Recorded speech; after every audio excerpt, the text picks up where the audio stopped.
नमस्कार, news pulse में आप सबों का स्वागत है। मैं हूं संतोष सिंह और हम बात कर रहे हैं बिहार के बजट का। जी हां, आज बिहार विधानसभा में वित्त मंत्री विजय चौधरी ने सदन में बिहार का 2023-24 का बजट पेश किया।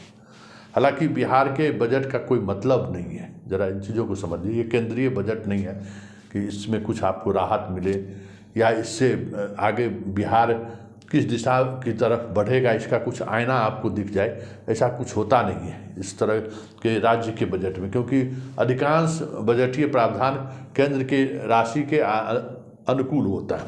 फिर भी इस बार जो बजट पेश किया गया है वो 2,61,800 के करीब की राशि का है, जो पिछले वर्ष की तुलना में 2 लाख करोड़ ज़्यादा है। और सरकार ने इस बजट में महागठबंधन के सबसे बड़े साथी आरजेडी के प्रमुख तेजस्वी का जो ड्रीम है उसको प्रमुखता से रखा है, रोजगार। जी हाँ, और इस बजट में खास करके सरकारी विभागों में जितनी रिक्तियां हैं उन रिक्तियों पर जल्द से जल्द बहाली हो, इसका निर्णय लिया गया। जो 10 लाख रोजगार और नौकरी देने की बात है वो इस बजट का मुख्य फोकस है, रोजगार। इसके अलावा महिला और छात्रों को लेकर भी इस बजट में कई तरह के प्रावधान किए गए हैं।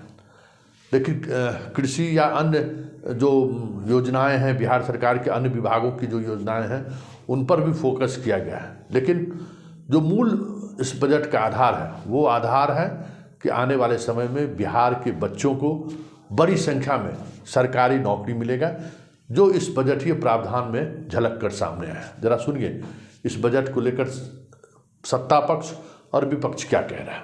अब हम लोग जो बिंदुवार जो हमने कहा था, सबसे अव्वल प्राथमिकता हम लोगों ने युवा एवं रोजगार को दिया है। राज्य सरकार के 7 निश्चय 2 का प्रथम अवयव युवा शक्ति बिहार की प्रगति है। राज्य की 32% से अधिक आबादी युवाओं की है। युवा भविष्य के आधार होते हैं। सरकार की 10 लाख युवाओं को रोजगार देने की घोषणा है। इस हेतु युवाओं को सरकारी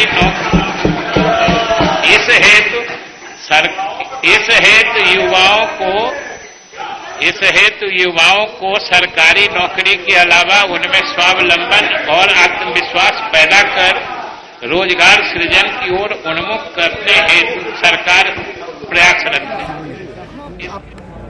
सामने बोलिए ना। जो रेशियो होता था 90-10 का होता था, इनके आने के बाद जो है 50-50 हो गया, घटा लिया गया, बहुत बोझ डाल दिया गया।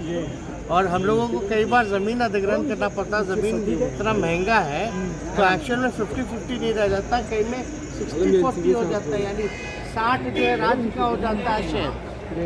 ये उनके स्कीम के बारे में हम बात कर रहे हैं। और अपना जो स्कीम जो राज्य सरकार चलाती है तो पूर्णतः अपना चलाती है। और विशेष पैकेज के बारे में अगर मांगिएगा तो विशेष कर दिया उन्होंने।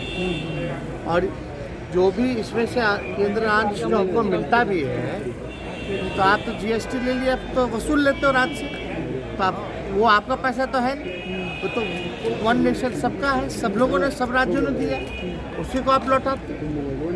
इसमें अलग क्या दिया गया है वह यथास्थितिवादी और केंद्र पर आश्रित बजट है। पिछले साल जो प्लान एक्सपेंडिचर था, योजना व्यय था, वो 1 लाख करोड़ था और इस बार भी प्लान एक्सपेंडिचर 1 लाख करोड़ रुपया ही रखा गया है। और बिहार सरकार के 10 जो महत्वपूर्ण विभाग हैं, वो चाहे ग्रामीण विकास विभाग हो, ग्रामीण कार्य विभाग हो, PHED हो, पथ निर्माण हो, जल संसाधन हो, इनके बजट में कोई वृद्धि नहीं हुई है, यथास्थिति है। और शिक्षा के बजट में केवल 2 करोड़ की वृद्धि और हेल्थ के बजट में केवल 82 करोड़ की वृद्धि की गई। इसलिए मैंने कहा कि ये यथास्थितिवादी बजट है और केंद्र आश्रित बजट है, क्योंकि कुल बजट का 60% हिस्सा एक केंद्रीय मदद के रूप में बिहार को मिलेगा। इसलिए नीतीश जी, आपको तो प्रधानमंत्री जी को धन्यवाद देना चाहिए कि 1,56,000 करोड़ रुपया की केंद्रीय मदद मिलेगी, जिसमें 1,02,000 करोड़ रुपया केंद्रीय करों के हिस्से के रूप में और 53,370 करोड़ रुपया ये अनुदान के रूप में प्राप्त होगा। तो इसलिए बिहार के बजट का अगर विश्लेषण करना हो तो बिहार का बजट यानी केंद्रीय सहायता 60%, कर्ज 19% और अपना राजस्व ये 21.46%। तो यही तो बिहार का बजट है। इसलिए ये यथास्थितिवादी और केंद्र पर आश्रित बजट है।